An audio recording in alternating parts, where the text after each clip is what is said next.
On this week's show, what are the best areas for serviced accommodation? In the news, the property market in London is set to turn positive, according to latest reports. And we're going to be answering all your property-related questions.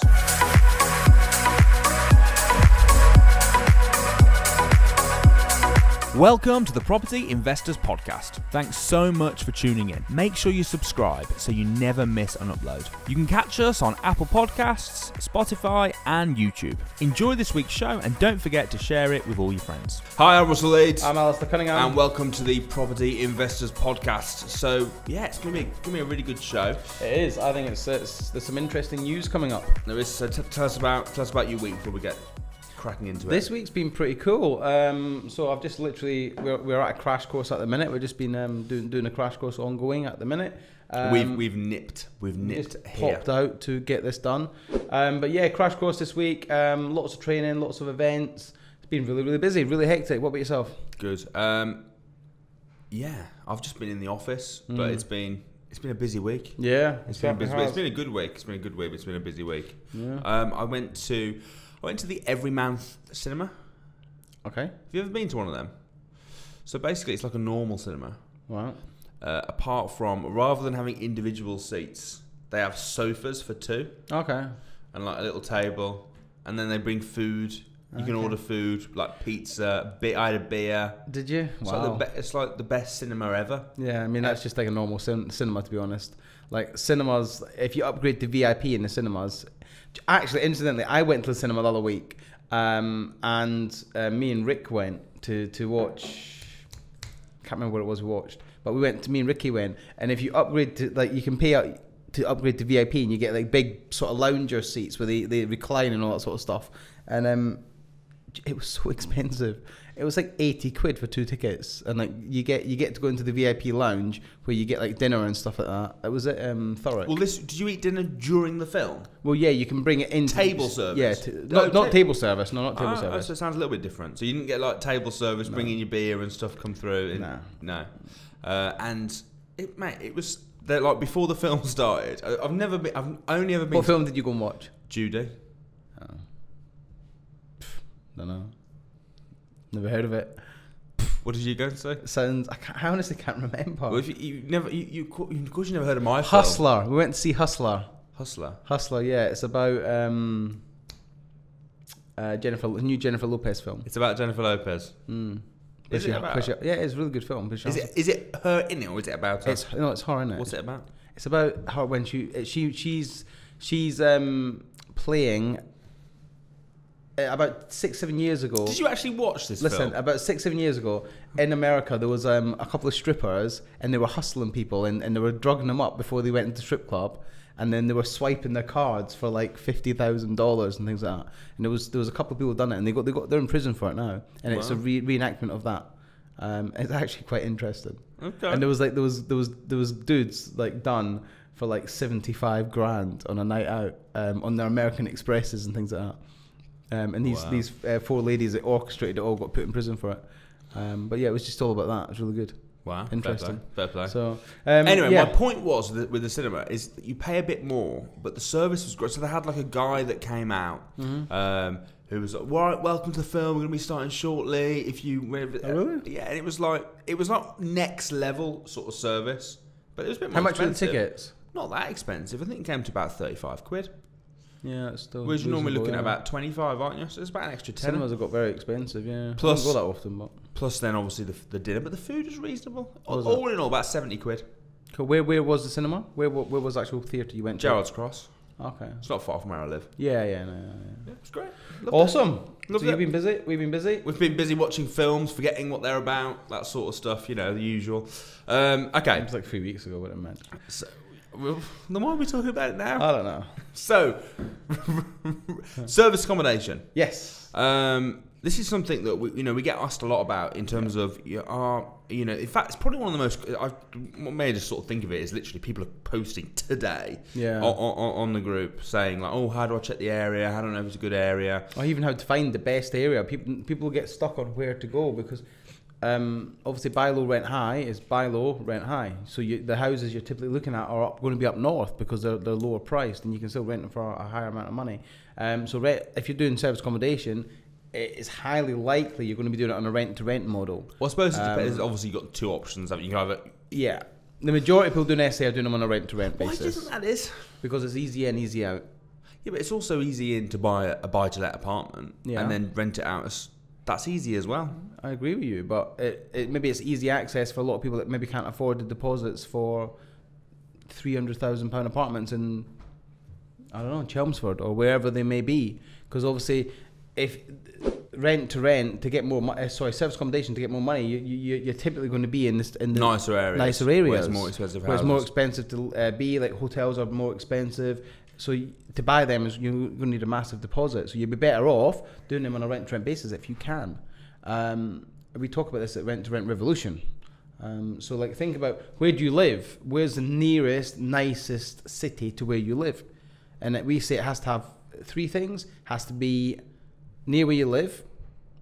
So, do you think it's important it's near where you live? I think yes, because the way we teach at SA is that if it's your first one and you're getting involved in it, after you've become compliant, that you should run it yourself for 6 months to get to understand how it all works. Because before you systemize it, you need to have a really, really good understanding of how the systems work and how you can best take yourself out of the business. Because the idea is we're trying to teach people how to have passive income. That's fine, but the thing is, it's very you should, like, it's like us in our business. Yeah, we don't give it to somebody else to do until we've done it and know how to do it. Agreed? Agreed. Yeah. So we would say your first service accommodation, you should be running it yourself to understand how the linen works, to understand how the changeovers work, to understand how the key safe works, to understand everything, all the processes. Once you've understood it, then systemize it. And that's the way we do it. That's the way we recommend. Only for a couple of months. We're not saying do this forever, just a couple of months to get used to it and get a good understanding. Then systemize it. You can systemize it very, very well. But on that note, I would say it wants to be in the nearest city to you. Somewhere that's city centre, it's busy, and it's got things going on. It's actually there's something going on there. So like, for instance, there's certain cities up north where there's just nothing going on. So I wouldn't put anything in there. Like where? Places like Hull. I can't see service accommodation making very much money in places like Hull. And if I'm wrong, I'm wrong. And please tell me if I'm wrong. I don't mind. But there's lots of cities up north that like. Come on, we're always going, right, where should we go for our next business trip? Let's go to Hull. Yeah. I mean, that's just everyday conversation. Is it? Right. Oh, I don't think where should we go on holiday? Hull, of course. Do you know what I find really interesting? What? Is when you go to like these cities, there is holiday makers there, like tourists. Not Hull, but like Birmingham and things like that. Can you imagine being like in China or whatever? And thinking, having you sit down with your family around the dinner table and say, "Oh, we're going to go on holiday this year. Where do you want to go?" Birmingham.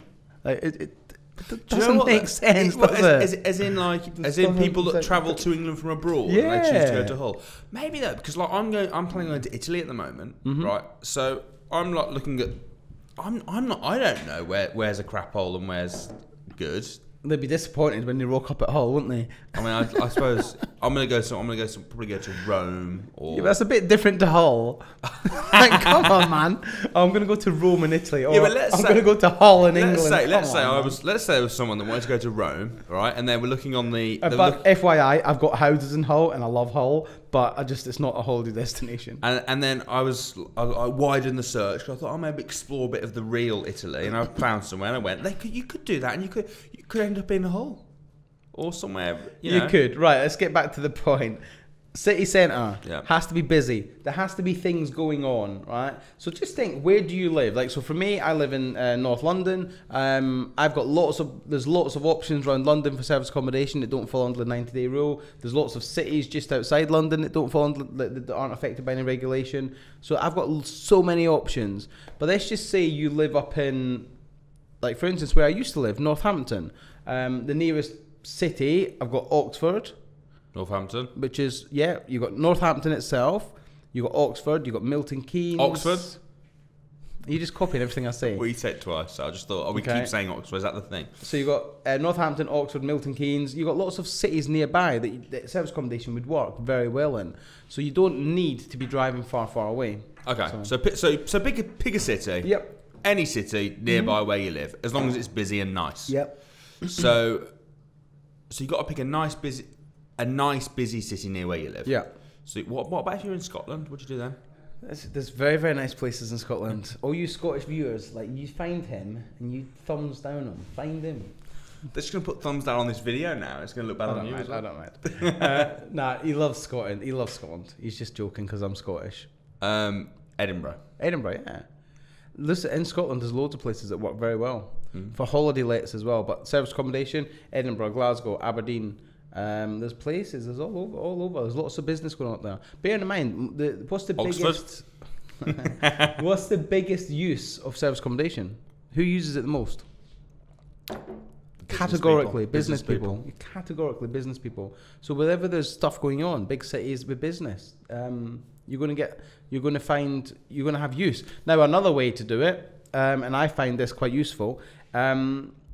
Start looking around all the corporate websites, things like Premier Inn, Holiday Inn Express, Costa Coffee, Starbucks, all these big chains, and find out where they're developing and where they're building. Because if I can rest assured, right?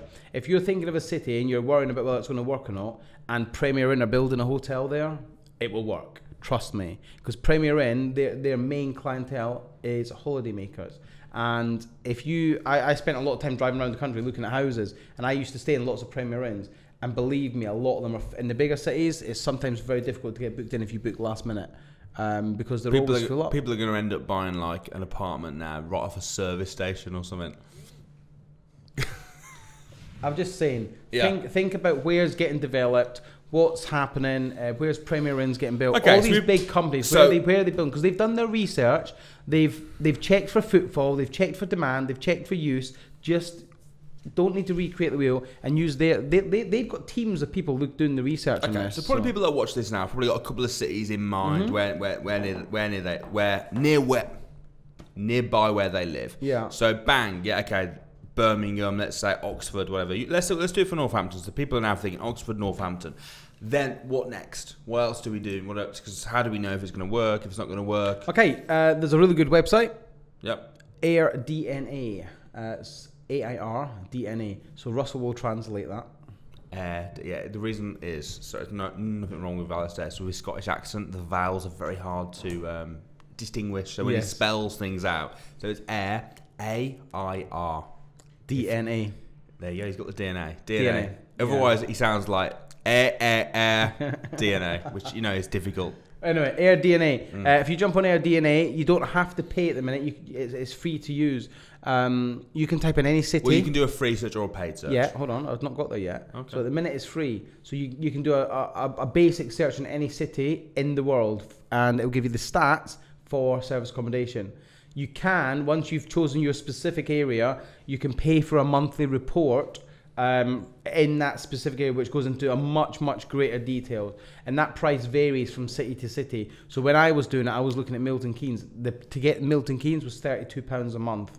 And that gives you a daily update on what's going on, the sort of properties that are working very well. So it tells you like how many properties are 1 bedroom, 2 bedroom, 3 bedroom, 4 bedroom, what rents out the best, how much the average rate is, occupancy rates, things like that. It tells you a lot about each specific area. They've done their research, but obviously you have to pay for that.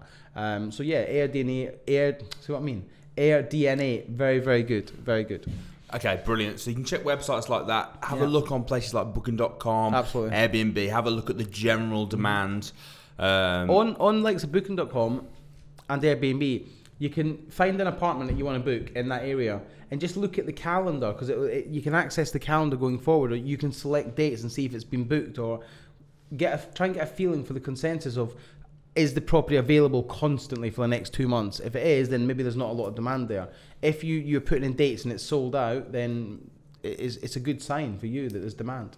And the two things that you're really looking for when you're doing this research is, number one, occupancy rate. Yeah. And number two, the amount per night Yep. that people are paying. They're the two things that you kind of want to check, aren't they? So in regards to occupancy rate, I mean, service accommodation, the occupancy rate is actually really high, isn't it? It's really high. When at the rent revolution, we work everything out on 50%. So if you do all your sums, do all your calculations, and if you do not break even at 50% occupancy rate, we advise perhaps not going ahead. Oh, definitely don't. Well, we said it's up to your decision at the end of the day. But we say, look, we wouldn't go ahead if you don't break even at 50%. Then we wouldn't go through with it. Now we have had people that don't break even till 70%, but they still go ahead and they're still making money. But that we like to be very conservative, Hard and very work safe. and risky, then, isn't it? It makes it hard work and risky, yeah. But like Ricky, his properties in Milton Keynes, they're running at 90 to 95% occupancy, very high occupancy, and he's making like £1,200 to £1,500 a month per property. So they're out there. You find them in the right area, make sure everything's right. Yeah, they'll make money. So what would you say then? In regard, what we kind of looking for in terms of nightly rate? Because, like, for example, somewhere like Wolverhampton, I remember because obviously our office was there, and the nightly rates were just rubbish. Well, last time I stayed over in Wolverhampton when I was in the office for a couple of days, I stayed in a service accommodation apartment, and it was formerly a HMO, and they just made it into. It was 6-bed HMO. They made it into 6-bed. That might SA. work. Okay, but it was £25 a night. Yeah, but still, £25. But still, it's not so bad, is it? Because you've got 25. Yeah. Let's quickly work that out. So at full occupancy, it'd be 25 times 6, £150 a night times 30. It's $4,500. Yeah. So because they've split into 6, really, it's £150 a night. Yeah. So yeah, if it's single occupancy, like a 1-bedroom apartment, I wouldn't be interested unless it was at least £90 a night. I wouldn't like anything less than that. It just doesn't seem worth the hassle. No. With the cleaning costs, and because all that cleaning sort of stuff stays the same. Yeah, the cleaning costs are extra. Yeah, add on. Don't include them. I made the mistake of including them when I first started doing this, so it was annoying. So just make sure you add them on. But yeah, I wouldn't get involved in this. You're getting at least £90 a night at least. And also a little tip is with your nightly rates, look at what's happening over the next year in the area. Like what events are coming to the town is, like, for instance, Silverstone. So all the properties around Silverstone, the rates triple. They go from £100 a night, £150 a night to £400 and £450 a night. But just know what's going on. So if you've got a property, like for instance near, I don't know, Goodwood, so you got Goodwood Festival, prices go up. Or that festival you go to, Nick, what's that? Creamfields. Creamfields. All the music festivals, the prices go up. What's going on in the area that you can increase the prices? And do it. Don't be scared to do it. Just whack the prices up. Because you'll get people like Nick going and trashing your house, trashing your apartment after having too much drink. I'm kidding, he would never do that. We might, but you didn't. Go on. Okay, brilliant. So average, and what about average occupancy rate? So £90 a night, what are you looking at for occupancy? Oh, I won't do it unless it's at least 50%. Yeah, but what I don't mean what your break-even point is. I mean, average occupancy. Yeah, so 70. An area. I think 70% minimum, 70-75%. The average across the UK is 75. You want to be getting at least 70. You want to be getting at least 70. I wouldn't. I'd be happy with 70. But then people say they want 100%, and then I think that's fine, but only if you've got really, really good systems in place. Because if you've got somebody checking checking out and checking in every single day, you need good teams in place to make sure that everything's seamless and smooth. The cleaning's getting done, the laundries are getting changed. You need everything to be seamless. It's just unrealistic. I think it is unrealistic. To get 100%. No, even hotels don't have 100%. No. So. Well, hotels have less on average than service accommodation. Yeah. So, but even great hotels don't have 100%. Mm-hmm. So yeah. Well, hopefully that's given you some sort of tips on how to find the area. Choose a big area near you. Do a bit of research, AirDNA, Booking.com. Look out for things like the average prices, the occupancy rate. Work out what you get a feel it's going to be, and if it's above those sort of figures, then it's probably a good goer. The other good thing is when you're doing it on a rent to rent. Yeah. As long as you put in the contract that you've got a break clause. Yeah. If it doesn't work, you're not taking too much of a risk. You can always, if you mess up and accidentally get it in Hull, and you think Hull's going to be great, and then you go ahead and you do it, and it doesn't work, then just you can pull out, and it's unlikely you're going to get no bookings. You should get some into. You know what we call that, don't you? costs. What do we call that? What? Do it as a rent to rent before you commit. Try before you buy. Ah, it's not really something we call that. It's quite a famous saying. Yeah, but we've tagged it to rent, so that's our saying. Well, we'll have it then. Anyway, it's now time for this.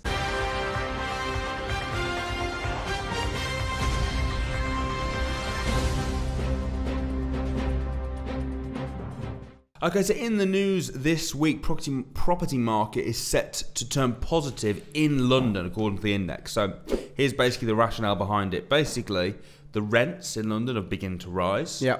Which means that investors are thinking, we need to get back into London to take advantage of the rise, and therefore it's going to make the house prices go up. So now could be a very good time to buy in London because number one, your rents are going to go up, which is good, and number two, your capital appreciation will then go up. Yeah, will then go up as well. Overall, Greater London's price correction is complete. It says all the top performing boroughs in the lessons market in terms of rental growth will soon translate into top performing sales market because the sales have slumped a bit the last few years, but the rents go first, sales follow. So I wonder, obviously, with Brexit looming on 31st of October, Brexit? Have you not heard about that? No. Is that a Brexit cereal? Is that a breakfast cereal? Yeah, it is. New Brexit. It's like Weetabix. Brexit. Yeah, it's like yeah. Okay. Anyway, Brexit's looming around the corner. So I wonder what effect that's going to have on this, because there's lots and lots of people that are. Let's face it. No, we do not know what is going to happen after Brexit. Even the most intelligent financial minds out there have not a Scooby-Doo about this. Lunch, probably. Lunch, yeah. It'll be like every other day. But my point being is, nobody knows. So you're getting.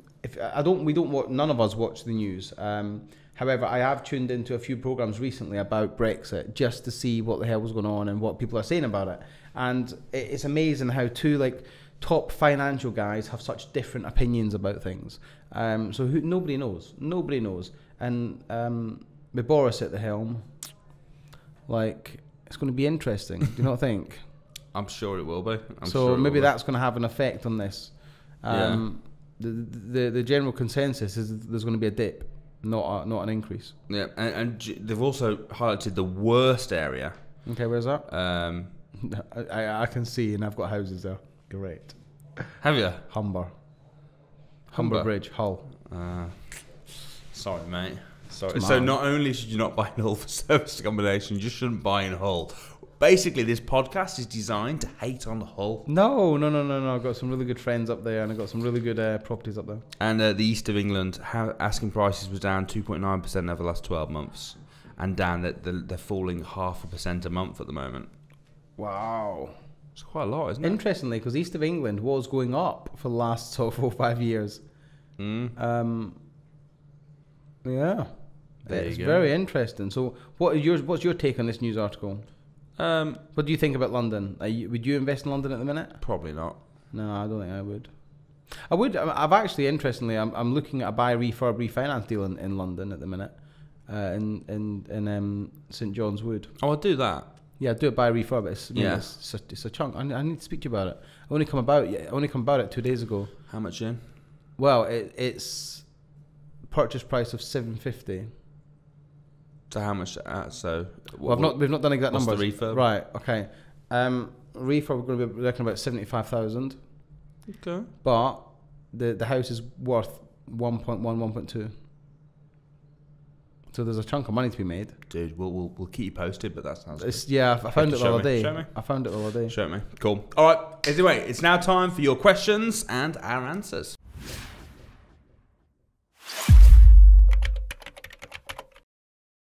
Okay, so the first question that's come in is from Brad, the Hitman Heart. He says, can deal sourcing be passive? Hey Brad, how you doing, bro? So To begin with, no, you're going to have to do it to learn the ropes and to learn how you do it. So you've got to do it very, very, very much yourself. Once you get good at it and once you get systems in place and teams in place, yeah, it's absolutely passive if you want it to be. It's the same as it's a business. It's a business. Can a business be passive? I would say a business can be 99% passive. Yeah. Unless you're just like a shareholder, obviously. Well, but even let me just relay it back to Better Source. Better Source is, for me, it's 99% passive. My involvement in Better Sourced is I have a meeting with the operations manager once a month.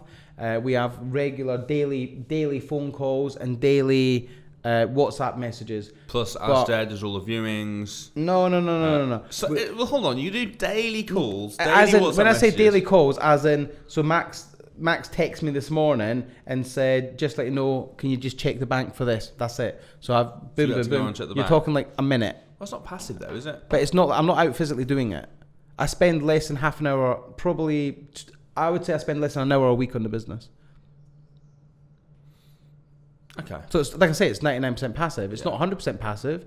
I literally take a few voice notes throughout the day. Sometimes I don't even hear from them, and then we have a meeting once a month, and we have every few days. So every few days we have a phone call. Probably 90% passive, isn't it? Every few days we have a phone call. If he needs to contact me throughout the day, they contact me throughout the day via WhatsApp on voice notes or text message, and that's it. But it takes, I would say, maximum 95% passive. I would say maximum an hour a week I spend on Better Sourced. Plus your meeting. Plus the meeting, yeah, at the end of the month, which is normally over dinner, and then we go out for a few drinks. So. It's more of, it's like a meeting social. It's not a meeting, is it? Yeah. Did you get taken advantage of by? Did you get drugged up and someone used your American Express card? No. No, Max might have, but I didn't. Okay. Actually, he had my business card. No, Well, I need to check. That explains it. So I wonder where all the money had gone. No, not at all. Yeah, it can be passive, bro. All right, there you go, Brad. That's it can be passive. 95% Especially you, passive. man, because you're Brad the Hitman Hart. You can definitely do it. So we started off and I said, right, first question from Brad Hart, and then I read the question and he made me cut it to then say Brad the Hitman Hart, just so you know. So next question from Darren Andrews. Have you got any fancy name for him? No, Darren Andrews. He's not a hitman or anything. He's just Darren. Do you know why we said Brad the Hitman Hart? Brett the Hitman Hart. It's Brett the Hitman Hart, yeah. Yeah, I know. Like WWF.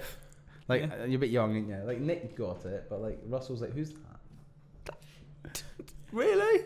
I say it every week. I'm kidding. Go. I'm confused. Next question. Anyway, Darren Andrews. Northwest compared to Northeast for buy refurbished finance. Thanks, guys. Keep up the great work. Yeah, I would go Northwest. Yeah, me too. Manchester, Crewe, Well, we've just Congleton. read that Northeast is taking a bit of a dive on. So it's probably a bad time to do it. Northwest, I would stay Northwest. It's losing 0.5% a month at the moment. So yeah, Northwest, bro.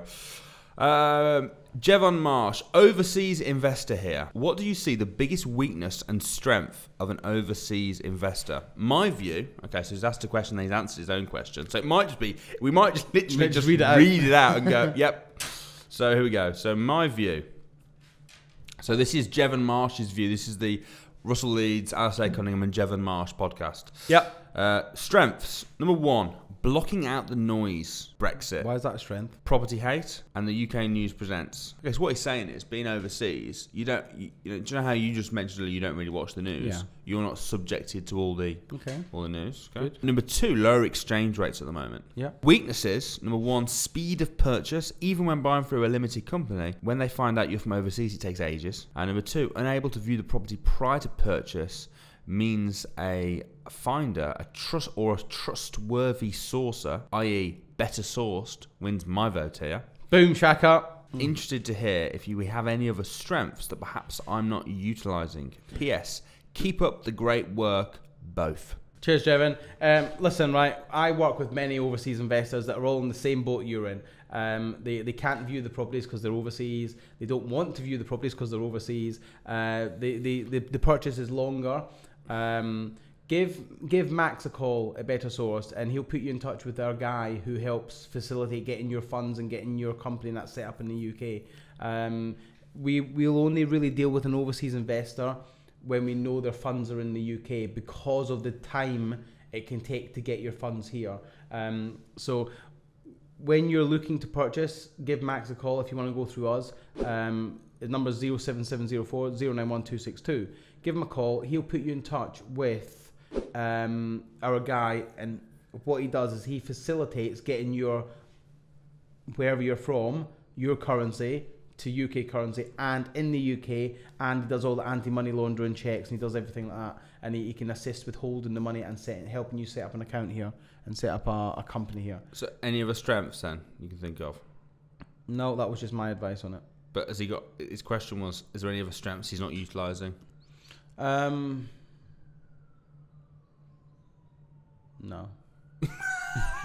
I think. Sorry, mate. You've got. I think. Utilising all your strengths. I think you're in a good position in the sense that sometimes it's good not to be here, because you can put your trust in other people and you can just rely on their expertise to find you a good deal. So the fact that you're not here might be good. I've got many overseas investors that have never even been to the UK to see the properties, and the properties get done. You're not involved, so sometimes that, by the fact that you're not directly involved, means there's one less person involved in everything, and it speeds things up. So your strength, bro, is that you're not involved. You're involved, you're paying the bills and you get the profit from it, but you're not physically here, like having your input on things. So do you know what I mean? Like, we've got an investor from China called Sharon, and she's invested lots of properties with us and with other people. She doesn't see them, but the whole transaction is so smooth. What's her name? Sharon? Yeah, Sharon, yeah. Is that like a normal Chinese name? No, she's expat, so she's wherever she lives in Hong Kong. My point being is she's not involved in the purchase. She literally says, look, I want that house. There's the money, sort it out. We do everything. We do the build, we do everything. And we then just say, look, we even found the tenants for her. We've done everything. And it's just easier. It's actually easier. Because when you have too many people involved, it takes too long. That was just a hint to hurry up. Is that a good hint? Is it too I obvious? I got it. You got it. All right, right, cool. one more. Final one. Okay, and this is very apt for what we've talked about today. Guys, I know you talk about rent to service accommodation quite a lot, but never buy to service accommodation. Are there difficulties with a mortgage where planning to let it out as service accommodation? Great podcast, by the way. You lads are very inspiring. Thank you, Jake. We kind of touched on that. We kind of touched on that earlier. Yeah. I think it's mainly because the most people, because they're more expensive apartments, that it's kind of, or more expensive places, it kind of limits it. You bought 2 in Birmingham City. I did. Last year. And they're great. Yeah. And they're great. Yeah. But there are obviously problems with the mortgages, but you've got the same problems with the mortgages when you're doing rent to rent as well, so it doesn't make much difference really. But guys, thank you very much for the questions. We really appreciate you tuning in. We'll be back next Saturday at 7 p.m. Please do not forget to subscribe. We love you, and we'll see you soon. See you guys. Thanks very much.